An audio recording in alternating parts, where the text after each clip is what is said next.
Thank you, Jen. And you guys were singing today. I must be, you're excited that it's Dad's Day. Isn't that what it is? A couple too many dads, root beers. Is that what, I don't know. You guys were singing great. And so my opening question, I just thought I'd start with the dads in the room, maybe the dads who are watching online right now. So just to kind of get us started, and again, dads, I'm not going to make you stand up. I'm not going to embarrass you. But if you're a dad in the room, would you just, I don't know, raise up a Hey Dude shoe or a minivan key, or your hand will work. Come on, dads, put your hands in the air. Okay, amazing. We got some amazing dads in the room. Now, here's my opening question, and this question is for the dads, okay? And in the first service, all the dads left me out to dry on this one, okay? So I'm hoping you won't do this to me, 9:45.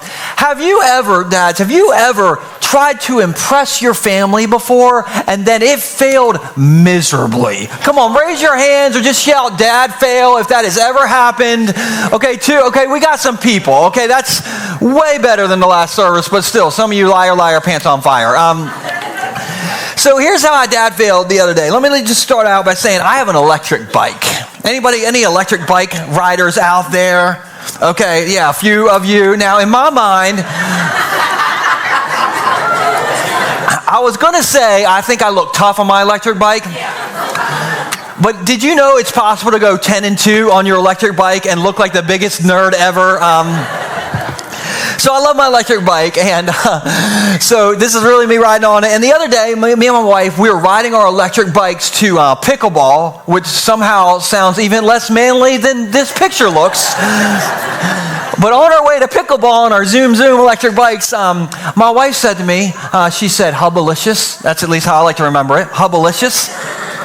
She said, you got a flat tire on your bike. And that was a moment for me to be like, I'm 10 and 2, but I'm like, well, it's a good thing I'm a DIY expert. Come on, dads. And I was like, I happen to have a bike tire patch kit in the garage sitting on top of the toolbox that I've never used, okay? And so I thought I was going to show off in front of my family. I was going to show them I can fix a tire. Little did I know that the tire that was flat was the back wheel, which is where the wheel that has the electric engine on it. The hardest wheel on earth to get off of an electric bike. And if you have one, if you try to do this, maybe you know. And so what I also didn't know is when I was going to try to fix this thing, my entire family was going to watch this whole disaster go down. And so I wanted to fix the electric bike inside of my garage, so I pulled my car out into the driveway so I could back my bike into the garage. And by God's grace, I somehow got the back wheel off, okay? And my family was very impressed. That's when everything fell apart. Because that's the moment that Sussex County's largest hailstorm ever hit my house. Did anybody get that hailstorm a week and a half ago? Was it just at my house? Okay, it is hailing. It looks like it was the movie Twister out in my house. Now, small problem. Where is my car in this moment? It's out in the driveway. And I have some respect for my car. And so I start freaking out. And I'm like, the hail is attacking my car. And my family's all watching this. I'm like, family, get in here and start moving all the bike parts into the center of the garage. I got to get the car into in the garage, and I'm like yelling. My boy Nixon, he starts yelling because he's hearing me yelling, and then he gets scared because I did let him watch the movie Twister, which was a mistake probably. He thinks that's going to happen to us. Bike parts are flying. I about backed over my entire family with my car getting it into the garage. But success, guys, I got the car back into the garage. I did it. Thank you. Small problem. Other than me just screaming at my family for a while, all the bike parts that I had organized were now in a giant pile in the middle of the garage. And my bike chain, the movie Twister? Okay, I'm pretty sure an F5 tornado hit my bike chain because it was twisted. It was twisted all over the place. 2 hours later and many sinful thoughts later, I still could not get this thing together. And so guess who had to come to the rescue in front of my family and fix the bike? My smoking hot wife, okay? And I have never been more proud of Stacy and more humiliated of myself than in that moment. I tell you that whole story because I had one goal, to patch the bike tire. 99% of the time, though, I did not think it was going to work out. I was pretty sure it was not going to work out, but we stuck with it, and at the very end, because of my wife, it all ended up coming back together. And now I can go 10 and 2 through my neighborhood to pickleball on my electric bike. But I tell you that embarrassing story because that story is a lot like parenting. Because, listen, 99% of the time, you don't think you're doing it right. Actually, you know you're doing it wrong. Hello. And you're trying, you're giving it your best shot. You're trying to pass your faith and your values on to your kids, but it doesn't really seem like it's working as evidenced by their life that looks like an F5 tornado. Hello. And so we're going to do a little therapy session for the parents in the room. We'll get out of the parenting mode in a minute, but like for the parents in the room, how many of you, raise your hand if you've ever thought, I have ruined my kids. I have ruined them. Come on, raise them up. Look around. This is therapy for all of us. And if you're a parent and you're not raising your hand, you are definitely lying in church on Dad's Day. All that kind of sounds like bad news. But good news. Most of the time, your faith and values that you're trying to pass on to your kids will show up in their life eventually. Everybody say eventually. Everybody say most of the time. Now, here's why I say that. There's this super misunderstood proverb that every parent with a wild child has felt guilty over this verse before, okay? And you've not understood this verse. And so let's just dispel the myth. Okay, here's the verse, by the way. Proverbs 22, verse 6 says, train up a child in the way he should go, and when he is old, he will not depart from it. Right? Yeah, you hear the laughs? Here's why you're like, I don't think that's how it works. Because a proverb is not a promise that's a guarantee. A proverb is a principle that is true most of the time. Everybody say most of the time. This answers a giant parenting myth. Because how many of you have seen some amazing parents whose kids are on the top 10 FBI most wanted list. Okay, how many of you've seen this? Amazing parents, FBI wanted kids. Come on, you seen this? Now let's flip it. How many of you've seen some absolute train wreck of parents that have some amazing kids? Haven't you seen this? Listen, don't point, but why is that? Because a proverb is not a promise that you can take to the bank. A proverb is a principle that is true most of the time. And so good news, parents, most of the time, your kids will find the faith and values you try to pass on to them eventually. And eventually still counts when they are 95 years old and you are not around. And so today, speaking of passing on our faith, passing on our values, today I just want to give you very practically, and we'll put this on the screen, 4 tips for passing on our faith. And not just for parents. This isn't just for parents. Okay, I'll focus on that. But this is for all of our family and all of our friends. And good news, these 4 tips will work most of the time. And so to kind of like open up this dialogue question, and this is a layup. In 945, you are above average. You got this. In order to pass on faith, what do you have to have first? Look at you guys. Above average, okay? Yes, you have to have faith. There's this verse in Deuteronomy 6, verse 5, and it says this, and you, who? You must love your God with all your heart, all your soul, and all your strength. And so, listen, if you want to pass on your faith, don't kind of get ahead of your skis. It starts with your faith. Like on a plane, hopefully it's never happened to you, but if the oxygen mask ever comes down, who do you put the oxygen mask on first? You, because if you don't put it on you, you can't help little Johnny because you is dead. A little too real on Sunday morning, but anyway. The Bible says you got to put the oxygen mask on yourself first. So you got to love your God with all your heart, with all your soul, and with all your mind. And if you want to pass on your faith, it starts with your faith. You have to walk the walk before you talk the talk. Now, speaking of walking the walk and talking the talk, and if you're a Jesus follower, listen, I just want to be the disclaimer for you. This is going to be hard. Because with your family and friends, they are going to make it extra hard because they are crazy town. How many of you got some crazy kids? You got a little crazy? Okay, now there's different levels of crazy. I saw this tweet this week. I don't know if it's old. I don't know if it's a tweet anymore or an X. I don't know what it is. I try to stay off the internet as much as possible. But this is funny. This guy says, my 3-year-old asked how long he had to wait until he could stop listening to me. I told him he had to listen to me for the rest of his life. He looked me dead in the eyes and said, I'll listen to you for the rest of your life.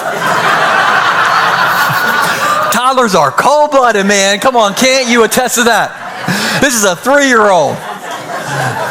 Jeez. Listen, my kids have never gone that far, so I'm feeling pretty good this Dad's Day. But kids, they're not the best listeners. Is it just the pastor's kids? I feel like in my house, I keep saying the same things again and again and again. And like this, I'm about to tell you something, and this is going to sound nitpicky because my wife says that I am OCD.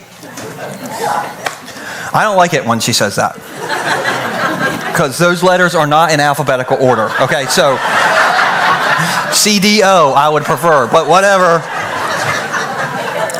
Listen, this is nitpicky, but in my house, my biggest pet peeve is when my kids or my wife, and I'm not talking about her because I want to have a good afternoon, but my kids, let's say my kids, get out a new cup or glass when they already have another cup or maybe 75 cups already out on the kitchen counter. Is it just me? Listen, you can use all the cups you want, but put the cup you've already been using in the dishwasher before you get the new. Listen, I feel like I have said this 9,000 times to my family. On my epitaph, when I die, the tombstone is going to say, this is a man who had a cup opinion that nobody listened to. Since my kids were like 4, I've been talking about these cups. And once a week, my kids will be like, what? Is this a new rule, Dad? Why are you making up? I'm like, no, I said it 9,659 times, which is the same amount of cups on my counter right now. I just feel like I'm saying the same things again and again and again. And when it comes to passing on our faith, it's going to feel a little bit like that. Where you feel like you're going to be saying and talking about the same things again and again and again. Because after the Bible says, love God with all your heart, your soul, all your strength, here's the very next verse, all right? Very next 2 verses, rather. It says, and you, again, I'm talking about you must commit yourselves wholeheartedly to these commandments that I'm giving you today. Now, here we go. Repeat them again and again. Come on, and again, and again, and again to your children and your friends. Talk about them when you're at home and when you're on the road and when you're going to bed and when you're getting up. Do you catch a theme here? Again and again. There's that, this is a song that never ends. Come on, in the worst. I'm not even going to do it anymore. But when we try to pass on our faith to our friends and our family, it's going to seem like we're just sharing and talking about the same things again and again and again. And let me just encourage you, the younger your family, your friends are, this could be your kids, this could be your nieces, your nephews, whatever, that you're trying to pass on your faith to, the younger they are when you're having these conversations, the better. There's a Barna study out there that says this, and we'll throw it on the screen. It says, our research shows that lifelong spiritual choices regarding one's faith and one's relationship with Jesus Christ are generally made before they reach the age of 13. And that a person's religious beliefs are usually worked out prior to becoming a teenager, and this is wild, and that those beliefs rarely change to any meaningful degree after the age of 13. Everybody say, whoa. Now, here's what I love about this, all right? Our church, the most important thing that we're doing in our 5,500 square foot building right now is not in this room. It is back there. I love what my dad says. He says, we're a church for kids. Bay Shore, we're a church for kids, period. It's funny because we just have to have a little something for you grown-ups. So we're just babysitting you so we can teach the kids stuff. Why? Because of this. Right here. Now, let's get pretty practical, all right? So we did a Barna study. Let's get into the tips. Come here. Like, there's 4 tips, and I got to go to Dad's lunch, so let's get to it. Number 1, model your faith. Here's what I've learned. The best way that you can pass on your faith to your family and friends is for you to model it. Best way. Now, It's my dad's day as well. So happy Dad's Day to you, Dad. We don't really ever get to see each other on Sunday morning because I'm preaching, my dad's preaching. My dad is the very best. I love you, Dad. And I thought I would tell the church some stories about you. So I found a picture of my dad from the 80s from the church softball league. This is him right there. And is that the most Ken Griffey Jr. swing you've ever seen in your life? This is church softball, man. My dad was a baller, okay? He is wearing his khakis there, but whatever. Polo shirt. But I remember as a kid, we'd always go to church softball. Another couple things I remember about my dad growing up is I never heard my dad cuss as a kid. Not some of you are like, I have a different story. Not one time. Now, between us and Dad, I hope you don't listen to this part. My dad would occasionally say Christian cuss words. Like I remember one time, I had this bright idea. As a little kid, this really happened. We had a go-kart. And I decided I needed to clean the go-kart, especially the gas tank, inside the gas tank, with soapy water.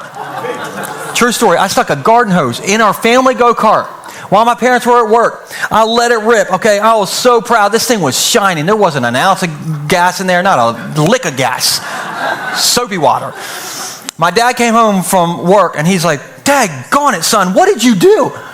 Everybody say, "Daggone it." Daggone it. You just Christian cussed.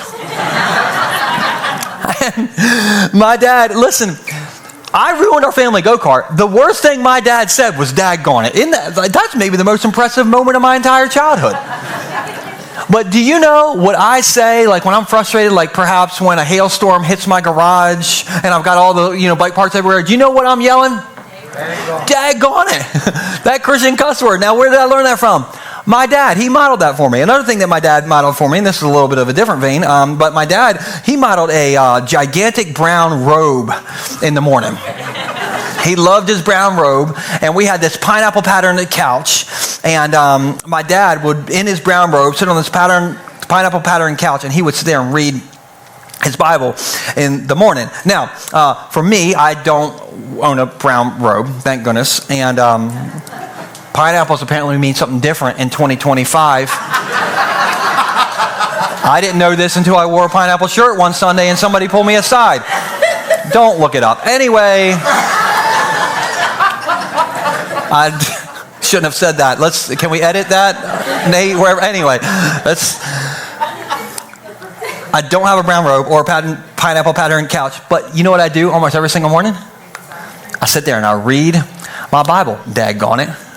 And I do that for two reasons. Because number one, my dad modeled that for me. And number two, I want my kids to see me doing that so that one day they might model or they might read their Bible themselves. And this has occasionally happened, not very often. I'm not trying to embellish this, but occasionally I've been sitting there reading my Bible and my kids will come and get their Bibles and they'll sit next to me and read their Bible. And I'm like, it's working, daggone it. Don't make too big of a deal out of it, but it's working. Because it's a big deal to me. Anyway, the best way to pass on your faith is to model it. Now, yes, talk about your faith. Yes, talk about your values. Like, that is amazing. You should definitely do that. But this is something I always tell the parents during the kids' dedication.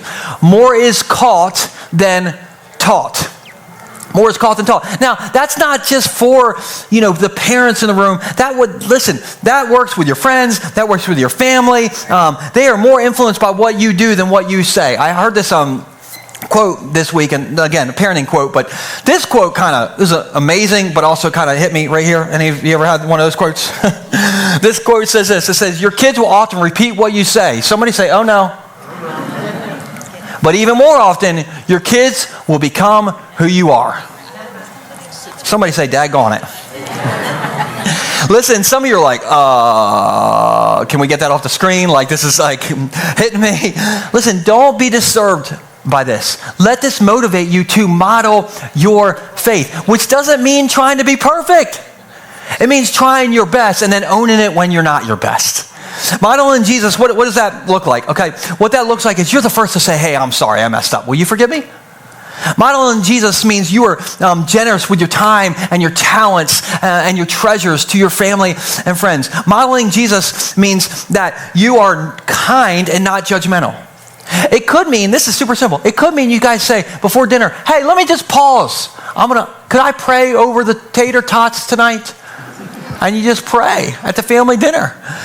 But modeling Jesus looks like the fruits of the Holy Spirit, which is love, joy, peace, patience, kindness, goodness, gentleness, faithfulness, and self-control. And if you model those things, good news, number one, you're going to be happier. And number two, your family and friends are going to want what you got. And then heaven gets more crowded. Come on, somebody. This is good. So, first idea is to model your faith. The second idea is to get them to church. Get them to church. Now, in our house, there's a few rules. If you ever come over, you need to know these rules. Rule number one is you always put the toilet seat down. Because my wife will turn into Inigo Montoya, and you kill my father, prepare to die. Okay, so you got to put the toilet seat down, or the Princess Bride will come for you. Another rule in my family is you do not put cold hard cash on the kitchen counter next to all the empty cups. Because the pastor's family, we are thieves. We live by, finders keepers in our house. Okay, so don't put your cash there. The other rule in our family is we are a go-to-church family. We just go to church. Now, if my kids have a sport they want to play on Sunday, or there's a birthday party on Sunday, or there's a pickleball match on Sunday that Stacey and I want to ride our electric bikes to, we don't do it. Because we are a go-to-church family. Now, I know. You're like, well, you're the preacher. You sort of got to be here, right? Well, let me. I understand that perspective. However, last month our team spoke 3 weeks in a row, and where was my family every single Sunday? Right here. If we're not on vacation, we are here. This is where we are. And one of those weeks, for those 3 Sundays when we came, my boy next to him was like, that Sunday morning, he's like, Dad, I don't really want to go to church. And I was like, oh, you don't want to go to church? And he's like, I don't really want to go to church. And I was like, that's interesting. Because nobody asked you. And then I full went dad mode. I was like, I do stuff I don't want to do all the time. When you were 2 years old, you were blowing it out your diaper. You think I wanted to clean that up? No, I didn't. Get in the car, poopy pants. So, listen. I get it. So many things are pulling at your family. So many things are pulling at my family. So many things are pulling at our families. Oh my goodness, there's 5Ks, and there's beach days, and there's birthday parties, and there's travel sports, and there's kids sports, which are different than travel sports. There's just regular sports, but not travel. And then, there's tea times. Like tea times, not tea time, but maybe both. I don't know. And then there's, work and sleeping in and avoiding summer traffic. Come on, I know it's not summer, but it feels like it. And there's so many things pulling at us. The drive on beach on Sunday morning, getting your Cape and Lopin State Park beach spot. All these things, I get it. I know this is important, I get it. But those things will not help you when life clobbers you. In the Bible, Jesus, after the resurrection, he gave us 2 gifts. He left us 2 gifts. And gifts, I like gifts. So I pay attention when Jesus left us a gift. That should be good. One is the Holy Spirit, and one is the local church. This place is a gift from Jesus to us. This place is a gift, and this place will help you when life clobbers you. Now, the average Christian family attends church once every 6 weeks, which is around 8 to 9 times per year. Now, I know it's real quiet, and you're like, listen, I'm not talking about you guys. You guys are here on Dad's Day, which is historically the lowest attended Sunday of the year. Give yourself a pat on the back. I mean, above average all day long. But this place is a gift, and we definitely want to be here. We want to open that gift more than 8 to 9 times a year because, and maybe this is just from my experience, but I normally walk out of here feeling better than I walked in here feeling. Normally, do you walk out of here smiling more than you walked in here smiling? Yeah. And you walk out of here, we smell more like a basement when we walk out of here than when we walked in. Why? Because every Sunday, a lot of reasons, but every Sunday we're reminded that if God is for us, who can be against us? And so the church has been a gift to us. So don't we want to pass on that gift to other people? And so we pass that on to our family and friends. So don't just be, a go-to-church person. Be a bring people to church person. And you guys are crushing that. We had to go to 3 services back in March, and Pastor Cotter keeps praying for us to go to 4 services. And I'm like, I am all in. But I'm going to need a halftime break. Okay, a Mountain Dew break, a nap break, anything like that, because this gets tiring, But I am all about it. And here's why. I 100% believe that the local church is the hope of the world. It's the gateway to the hope of the world. And if you may already think our church is too big. And I just want to challenge you and tell you, your faith may be too small, because if one person in Rehoboth Beach does not know Jesus, we are not big enough yet. And so, just say this with me, okay? If church has been a gift to me, I want to pass that gift on to my family and friends. So bring them here. With your kids, they may not have a choice. Just get them in the car. But, for other family members, bribe them. Tell them you'll take them out to lunch. You'll pay for it. Some of you are like, well, I can't afford to take them to Finn's or anything. Listen, take them to McDonald's. That works, Be cheap. It works, All right, another tip is choose your closest friends wisely. Choose your closest friends wisely. Now, I found a 2nd or 3rd grade picture of me this week. We'll throw it up here on the screen. I clearly was not a cool kid in school, and I have the world's largest gap in my teeth here. You could drive a school bus through it, and I remember, actually speaking of school buses, I remember my school bus. My bus drivers were Mr. and Mrs. Helen Clark, and my bus, I think it was bus number 70. I cannot, remember for sure. But how many of you remember riding the bus to school back? You remember riding the bus? Come on, keep your hands up if you saw some crazy things on the bus. Oh yeah, some of those we can't talk about in church. I remember my brother and I, we were the last pickup before we went to elementary school and then middle school. So we had elementary and middle school kids on our bus. And we had to sit in the front, my brother and I, because we were the last people on the bus. But the crazy kids sat on the back of the bus. How many of you sat near the back of the bus? Raise your hand if you sat near the back of the bus. Brock, I'm not surprised. Yeah, so we got some crazy people in here. You sat near the back of the bus. I always wanted to sit near the back of the bus because that was where all the crazy stuff happened. And the craziest kid on our bus, he was this middle schooler. And in my elementary school mind, all right, this guy looked like he was 35 years old. He was 6'5". He wore a leather jacket. I'm pretty sure he could qualify for Social Security. I mean, this guy, don't know how he got on our bus. And I heard on the front of the bus, I can't prove this because I wasn't on the back of the bus, but I heard on the front of the bus that this kid would pierce your ears on the back of the bus on the way to school. And I always thought, I want to get back. They're not doing nothing like that on the front of the bus. We're rearranging our trapper keepers, and they're piercing ears. There's an entrepreneur on the back of the bus.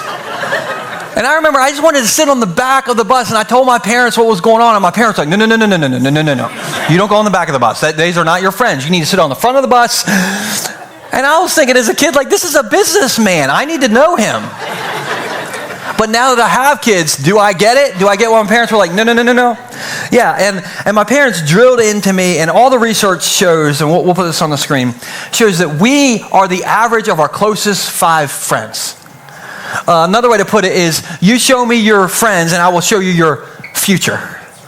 Now, if you have some amazing friends that are running in the direction you want to run in, give me an air high five, just to everybody, even if it's not, yeah, your future looks amazing. Now, if your top 5 closest friends, can we be real, church? If your top 5 closest friends are Cheech and Chong, and they're 3 brothers, okay, your future is stoned. You may be stoned right now, and I'm not judging you. I am glad you're here. But God has something better for you. 100%. And so you may want to consider upgrading your friends. You may want to consider upgrading your friends. And so maybe you're like, how does this even connect with passing on my faith? Well, because your friends and family will influence your faith and your values. And so you have to have the right friends and family, or the right top 5 closest people, to pass on the right faith to you, so that then you can pass it on to other people. And you might be like, okay, well, where are these? I don't know these good friends. I don't know where they are. Well, we have this app called the Church Center app. Download our app, and then look on there for join a group.